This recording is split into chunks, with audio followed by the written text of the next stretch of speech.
ଚାହିଁଥିଲେ କରିପାରିଥାନ୍ତେ ଗୀତ କାହିଁକି ଏ ବର୍ଷ ଗୀତଟା ଦିଆହେଲା ଆର ବର୍ଷ ଟାଟୁ ଦେଇଥିଲି ଭାଇଙ୍କୁ ଗିଫ୍ଟ ଏଇଟା ଭାଇଙ୍କ ପାଇଁ ଗୋଟେ ଗୀତ କରାଗଲା ମାନେ ପାର୍ଟ 2 ଟା ଭଳିଆ ଆଉ। ଗୀତ କଣ ଥିଲା ଟିକେ କହିବେ?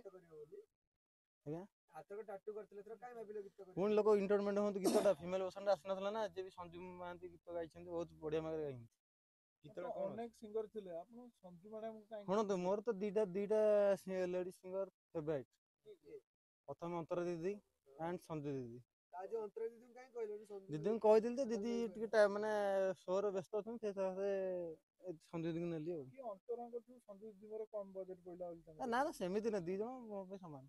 ଏଇ ଦି ଜଣ ସିଙ୍ଗର ଛାଡିଦେଲେ ଆଉ ଅଜୁ କାହାକୁ ପସନ୍ଦ କରନ୍ତି ନା ମୋର ଭଲ ମୁଁ ଟିକେ ପାଆନ୍ତି? ଚାହେଁ କଣ କହିଲେ ପୁରୁଣା ଷ୍ଟାଇଲ ଫେରନ୍ତୁ ଲୋକ ପୁରୁଣା ସିଙ୍ଗର ମାନଙ୍କୁ ନେଇ କଲେ ଭଲ ଲୋକ ଶୁଣିବେ ଲୋକ ମଲା ଯାଏ ବି ଶୁଣିବେ। ଆମେ ବହୁତ ଥର ଶୁଣିଛୁ ଯେ ଅର୍ଜୁଙ୍କର ଡିମାଣ୍ଡ ଥାଏ କୁମାର ବାପି ଟି ସୌରୀ ଆଙ୍କୁ ନେଇକି ଗୀତ କରିବା ପାଇଁ। ହୁଁ ତ ଆଜି ଯେହେତୁ ଅର୍ଜୁଙ୍କ ଉପରେ ଏତେ ବଡ ଦାୟିତ୍ୱ ଥିଲା ହୁଁ ତ ସେମାନଙ୍କୁ ନେଇ ଯେ ପାରିଥାନ୍ତେ। ଭାଇ ଶୁଣନ୍ତୁ ଏଇଟା ଆର ବର୍ଷ ଆଡିକି ପ୍ଲାନିଂ ହବ କିନ୍ତୁ ଏ ବର୍ଷ ମୁଁ କାଇଁ କହିଲେ ଗୀତଟା ଥିଲା ଟ୍ରାକ୍ ଥିଲା ନା ଫିମେଲ ଗାଇ ନଥିଲେ ସେ ସକାଶେ ମୁଁ ସଞ୍ଜୁ ଦିଦିଙ୍କୁ ନେଇଗଲି। ଅଜୁ ବଡ କଥା ହେଲା ହୁଁ ତମେ ବାବୁସାନଙ୍କ ପାଇଁ ଗୋଟେ ଗୀତ କଲ ହୁଁ ଆଉ ବାବୁସାନଙ୍କର ଅନେକ ଗୀତ ଅସୀମା ପଣ୍ଡା ଗାଇଛନ୍ତି ତାଙ୍କୁ କାଇଁ ଡାକିଲନି?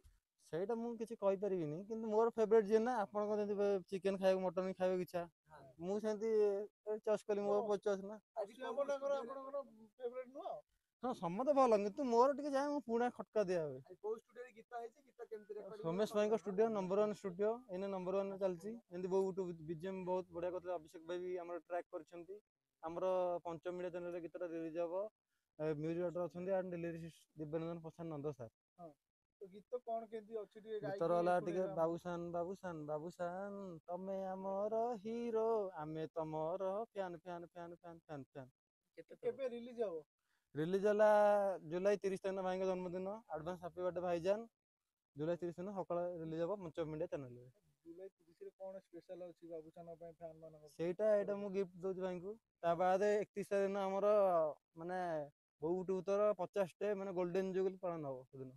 ହଁ 50 ଦିନ ସେଇଦିନ ତମେ ଏଇ ଗୀତଟା ହଲରେ ସମସ୍ତେ ଶୁଣିବାକୁ ଚାହିଁବ କି? ମୋର ଇଚ୍ଛା ବହୁତ ଶୁଣିବାକୁ ଯଦି ମ୍ୟୁଜିକ ବାଜେ ସେଠି ନିହାତି ଶୁଣିବି ବି ନାଚ ହବ ଏଇ ଗୀତରେ।